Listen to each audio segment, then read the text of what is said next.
Okay, welcome back. So we are now going to do an example of simplex method using the algebraic approach. And the example that I have taken is a nice simple example from Bazara, Scheller, Sherali, and Shetty, Nonlinear Programming Theory and Algorithms. The problem is minimize, its example 2.7.2, and the problem is to minimize x1 minus 3x2, a linear objective function subject to linear inequality constraints minus x1 plus 2x 2x2 is less than or equal to 6, x1 plus x2 less than or equal to 5, and x1 and x2 greater than or equal to 0.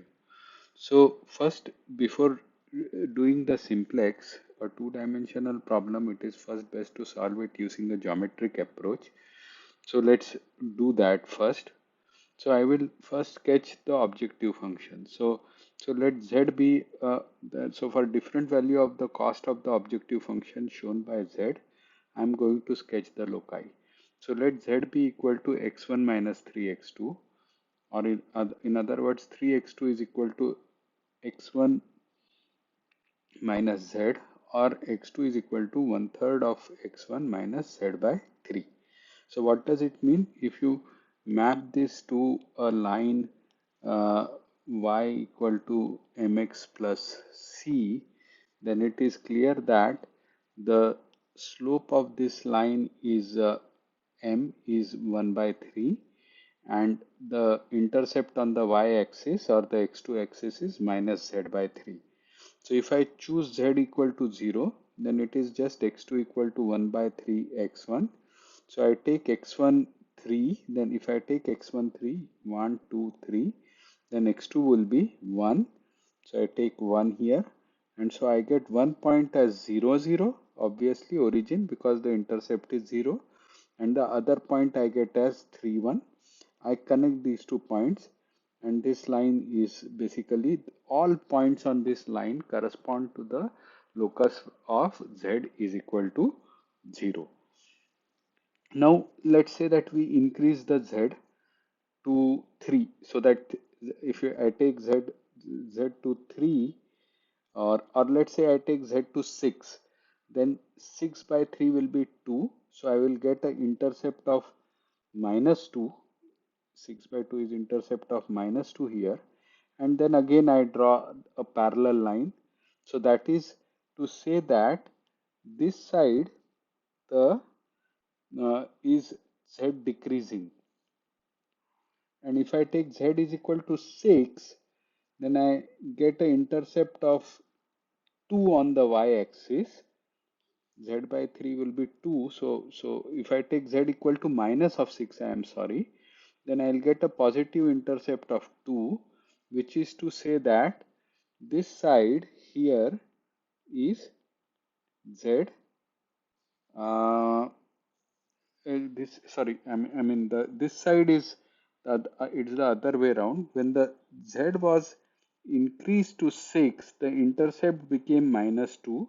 So this side is, the lower side is z increasing, and this side is z decreasing. When I take z as minus 6, the intercept becomes minus of minus 6, 6 by 3, which is plus of 2. So this side is z decreasing. Okay.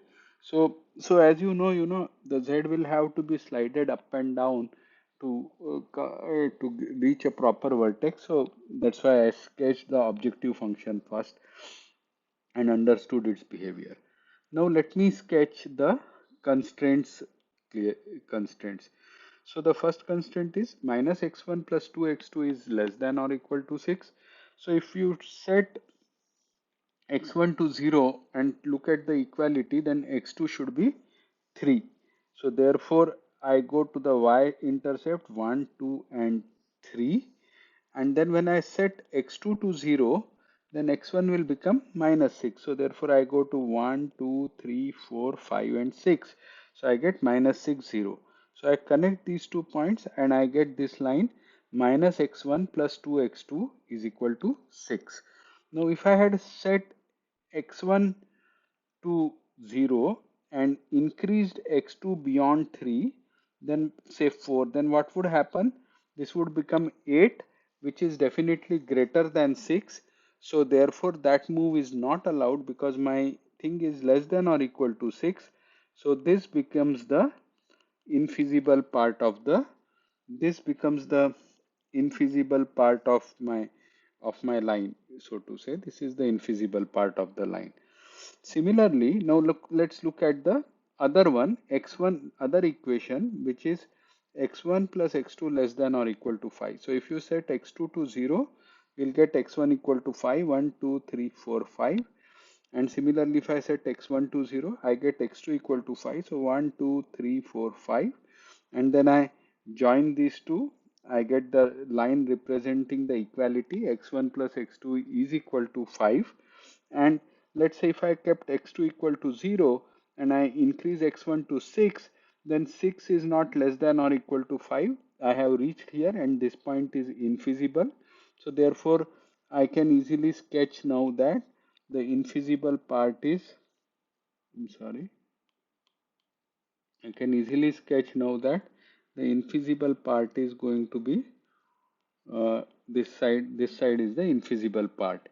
And then what is the third constraint that I have got? The standard constraint that I always have. X1 should be greater than or equal to 0 and x2 should be greater than or equal to 0. So to say that I should always be on in the first quadrant, which is to say that I should be in the first quadrant. So therefore I sketch this part out and I end up with a feasible region uh, like let me take a very light shade here.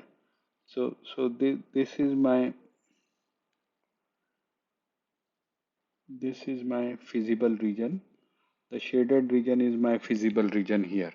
So, so now, if I have to minimize x, and I know that this is the z decreasing side, then what will I do?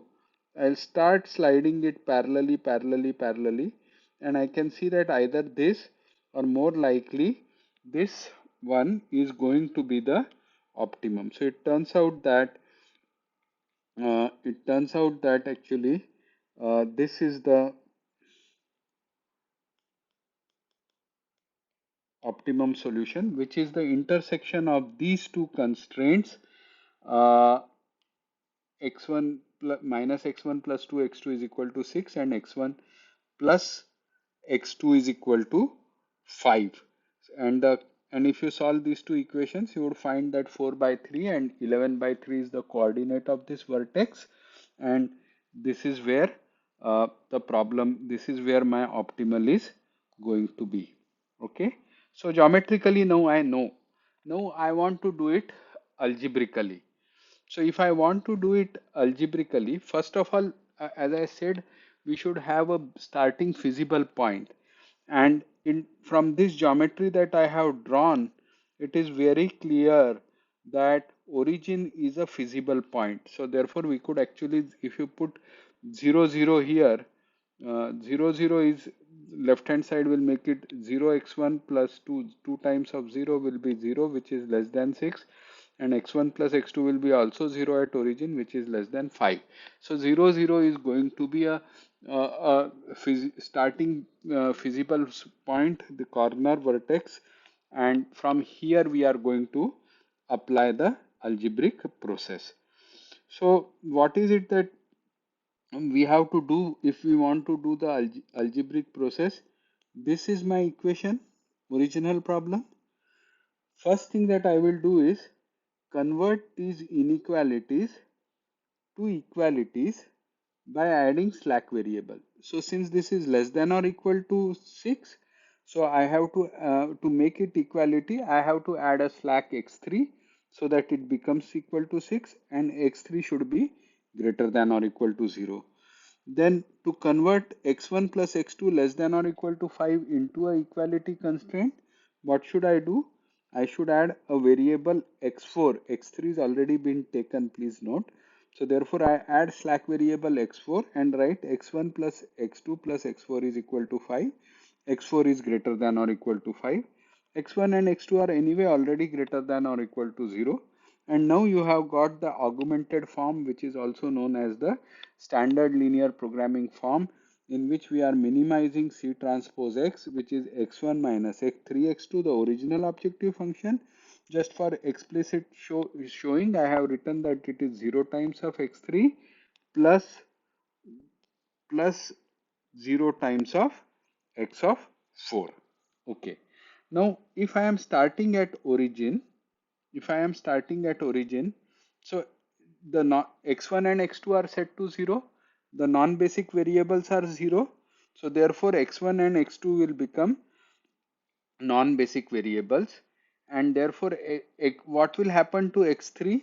X3 will go to 6 and x4 will go to 5. The basic variables are positive variables, so the x3 and x4 will become the basic variables. So I have just rewritten the above this augmented form in a matrix form here, keeping for simplicity a notion to show the basic variables first. So I write x3 and x4 first, and then x1 and x2 vectors. So therefore, correspondingly, with x3, first equation will be written as 1 times of x3 plus 0 times of x4. So second variable is x4, so 0 times of x4. Then minus 1 times of x1, so therefore minus 1 times of x1 plus 2 times of x2, so plus 2 times of x2 should be equal to 6. And the second equation is x1 plus x2 plus x4 is equal to 5. So the right hand side becomes 5. With x2, the coefficient is 1. With x1, the coefficient is 1. With x4, the coefficient again is 1. With x3, the coefficient is 0. So the way I have partitioned it is the way we studied it earlier, that you have to start with a partition b and n, xb and xn, and this is 6, 5. For doing this, what I tried to illustrate, that there I had made a statement that without loss of generality, we can partition it like that. But that may involve, what I wanted to show here was that may involve shuffling of the variables in the y vector and shuffling of the columns in the A matrix. Alternately, you can keep track of it by writing the sets of basis variables and non-basic variables at every iteration, and let the matrix be as it is, but then properly manipulate it through better data structure management. Okay, so now that's programming is not something right now we are looking into. So we just take this particular form now, and from here, then if you recall, what our basically simplex method was doing was that it was saying, okay, bxb plus nxn is equal to b. Now write xb as b inverse of b minus b inverse nxn. That is to say that I am taking bxb to this side as minus bxb, and I'm sorry, I'm taking nxn to this side as b minus nxn, and then left side is left with bxb. Then I multiplied it by b inverse, and uh, I get this particular form. Then I was substituting this. The objective function was written as cb transpose xb plus cn transpose xn, and then the xb variable was substituted in here, and that gave me a reduced cost vector, a reduced cost vector in terms of only the xn xn variables as this, and the objective function value of at this basic feasible solution being cb transpose b inverse of b. This is just a quick recap. uh, just because we are again looking at it again and again. So now here in this particular case, what is the B matrix? The way if you are able to start at the origin, then what is the B matrix? B matrix is an identity matrix. So what happens to B inverse N? B inverse N just remains the same N. This is B, this is N, and it just remains the same way. That's the basic point that I was trying to tell you if you start at the origin. So so now, uh, the basically simplex method, what it tries to do is it tries to write the basic variables. So in this iteration, x3 and x4 are the basic variables in terms of non-basic variables, which in this case, because of the B inverse n being same as again this same matrix n, so therefore it is just like saying that x3 and x4 is equal to 6 and 5 vector minus, so this whole thing to be taken on the right hand side minus this whole matrix times x1 and x2. So this first equation we have taken the non-basic variables x1 and x2 on the right hand side, and left hand side we have retained only the basic variables x3 and x4. So if you simplify this equation further, now I want you to understand, after having written in this particular form, what is it that I have to do? Should I play with, should I increase? See, one of the non-basic variables has to be increased. So should I increase x1 or should I increase x2? So if you go to the objective function value, this is our objective function value, you can easily see that you have to increase x2. If increasing x1 will only increase, increasing x1 will only increase the objective function value, so there is no advantage in doing it. But if you increase x2, then the objective function value will decrease, and the x1 and x2 are the two non-basic variables. One of them has to be brought into the basic variable. So clearly the choice is for x2. If you uh, if you if you look at this particular reduced cost expression, then our basic variables are x3 and x4 right now. So therefore, what is our CB transpose? Because the basic variables are x3 and x4, so the CB transpose is going to be the row vector 0 0. If the row vector CB transpose is 0 0, what is this thing equal to? It just equal to 0 0 0 vector. So from Cn transpose, so these are the non-basic variables. So therefore my Cn transpose is going to be 1 and minus 3. So from Cn transpose 1 and minus 3, what am I going to subtract? A 0 vector. So therefore the reduced cost vector is just 1 and minus 3. Now if I have to reduce the objective function, what should I be doing? I should be increasing that non-basic variable which reduces the function. But in this particular case, only x2 increasing will reduce the objective function. So therefore x2 will have to increase from 0. So therefore x2 will so therefore I am going to set x1. I will retain x1 at 0. This non-basic variable will remain at 0 itself. So therefore this column will vanish, and I get, if I keep x1 set to 0, the non-basic variable set to 0, and I'm going to make x2 the basic variable, then this equation simplifies to existing basic variables x3 and x4 to be written as 6 minus 2x2 and 5 minus x2, 5 minus x2. So now I know x2 is going to come into picture. It is going to increase.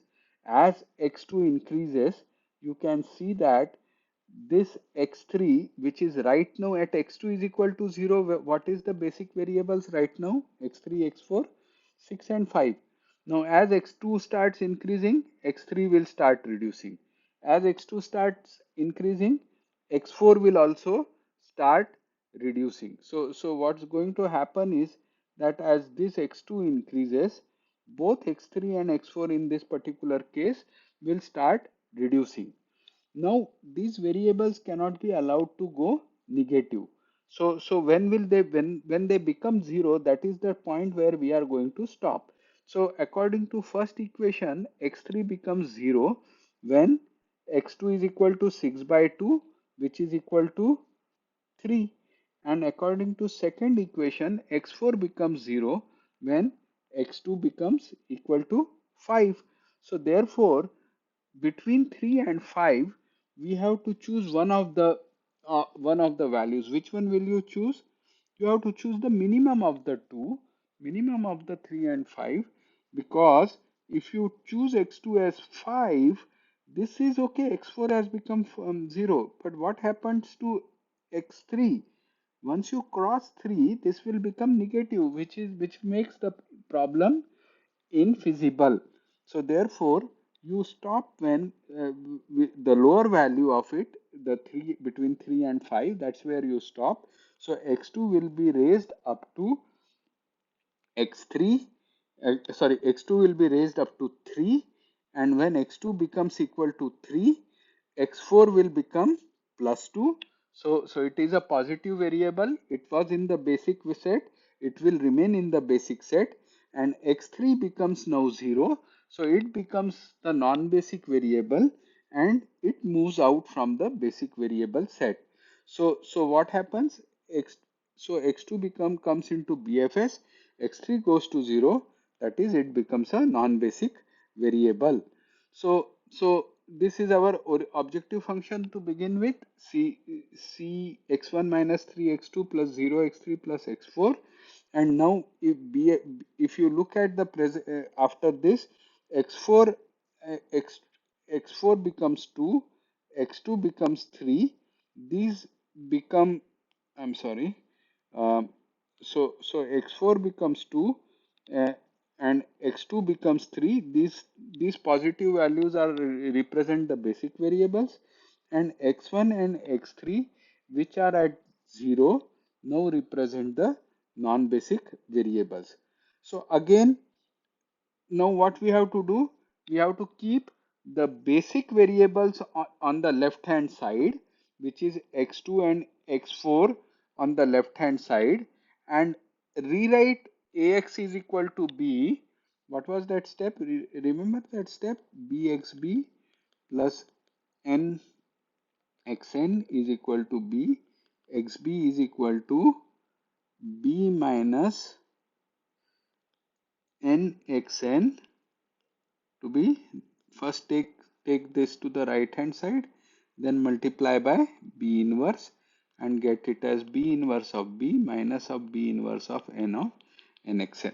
So the whole thing is to write the basic variables as a function, linear expression, linear function of the non-basic variables. So you can do it as by matrices or simple equations. You can just algebraically manipulate also.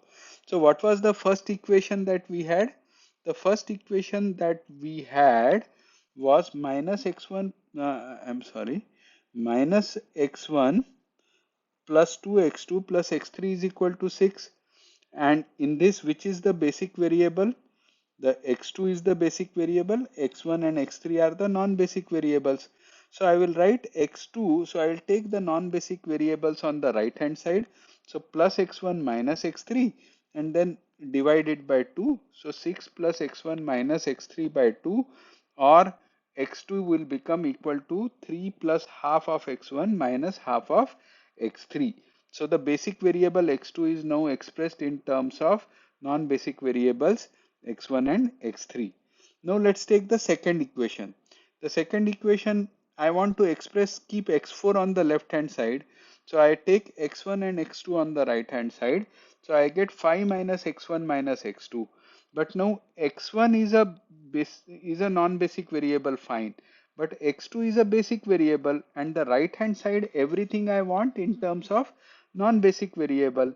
But x2 I have already expressed in terms of non-basic variables. So first I write this, then I substitute for x2, and then I simplify. So 5 minus 3 becomes 2, minus 3 by 2 x1 plus half of x3.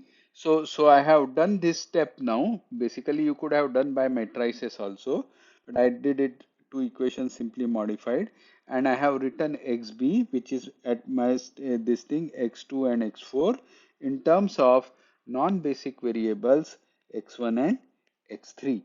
Now we have to again modify our recast our objective function at every step in terms of the non-basic variables. That is what that CB transpose minus uh, if you remember, we had this thing here, Cn transpose minus Cb transpose B inverse of n. So that is the step we have to do. Everything objective function should be recast in terms of the non-basic variables so that we can figure out which basic variable, non-basic variable should be increased from 0. So x1 is already a non-basic variable, x2 is a basic variable, and I have x2 expression of x2 in terms of non-basic variable already. So I substitute it here and I get fx is equal to minus 9 minus 3 by 2 x1 plus 3 by 2 x3. So now what does that mean? Non-basic variables x1 and x3 are 0, and objective function value at this point is minus 9.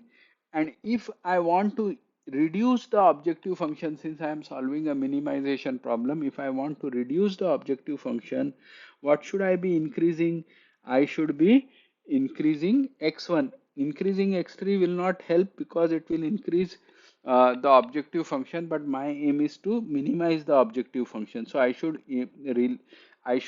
relax, or I should increase x1, or in other words, x1 should now become the basic variable. So x2 we have so now x1 is going to be the basic variable, so the x3 will remain at 0. So I can rewrite now x2 to be equal to 3 plus half of x1, because x3 is I am going to hold at 0 value, and x4 to be at 2 minus 3 by 2 times of x1. So now if I increase, and now I have to see how much I can increase x1. So if I increase x1, what happens to x2? X2 already keeps on increasing, so it's never going to go to 0. So this first x2 is equation the first equation here is not going to give us any worry. Now when I increase x1, however, because this term here is negative, this x4 will start reducing. So when should I stop? When x4 becomes 0. So when x4 becomes 0, x1 will become equal to 2 is equal to 3 by 2 x1, or x1 will be equal to 4 by 3, or 1 by 3. So once I have got the value of x1, I substitute in the first equation and I get x2, which is equal to 3 plus 2 by 3, or 3 11 by 3. So now our new set of basic variables are x1 and x2, and both x3 and x4 have become 0. So therefore they have become the non-basic variables. So now objective function is already available to us. We don't need to recast. Actually, I am saying that every step we have to recast it, the objective function, in terms of non-basic variables, but the original objective function itself is in terms of x1 and x2, and which are the non-basic variables for us right now. And sorry, I mean, and x1, x2, which are the basic variables, plus 0 times of x3 and x4. So at this point of time now, uh, if you increase Uh, so you x3 or x4. Okay, so if you increase x3 or x4, what is going to happen to the objective function value? Objective function value will not change at all. So therefore, we know now that we are at the so since increasing non-basic variables does not bring in any benefit, we now know that we should stop here. We are at the optimal solution. So if you look at this problem, actually what we have done is, I request you to trace it yourself. First, we have moved to this, we started from origin vertex, we moved to this vertex, adjacent vertex, then we moved to this adjacent vertex, and this is where we got the optimal solution. Uh, okay. No, I also want you to check once this thing also, that you calculate the reduced cost. Um, yeah, I think we are done with this problem. Thank you.